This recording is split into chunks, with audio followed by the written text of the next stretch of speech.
అందరికీ నమస్కారం అండి. భీష్మా భీష్మా అని చెప్తున్నాం కదా ప్రతిరోజు. సో ఇప్పుడు మీ కంటికి చూపించే సమయం ఆసన్నమైనది. ఇప్పుడు ప్రస్తుతం అయితే నేను కృష్ణాపురం గ్రామంలో ఉన్నాను, మల్లారెడ్డిగూడెం మండలంలో. సో ఇది వచ్చేసరికి మనకి సూర్యాపేట జిల్లా, కానీ మన విత్తనాల ప్రకారం ఇదైతే మనకు కృష్ణా జిల్లా కిందికి మనం తీసుకుంటాము. సో ఈ తోటను ఇప్పుడు మేము చూపిస్తున్న తోట వచ్చేసరికి అండి భీష్మా. సో ఈ భీష్మా అనే తోట అనేది ఎంత నాణ్యతగా ఉంది, మీకు రోజు మేము ఫోటోలు పంపుతున్నాము, వీడియోలు షేర్ చేస్తున్నాం కదా, ఇలాంటి నాణ్యత ఉందా లేదా అని మీ కంటికి చూపించే సమయం ఆసన్నమైనది.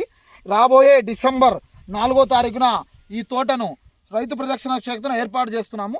దయచేసి ప్రతి ఒక్కళ్ళు వచ్చి ఈ తోటను చూసి బాగుంటే 10 మందికి, బాగా లేకుంటే 100 మందికి చెప్పాలి. సో ఇది మేము కోరుకుంటున్నది.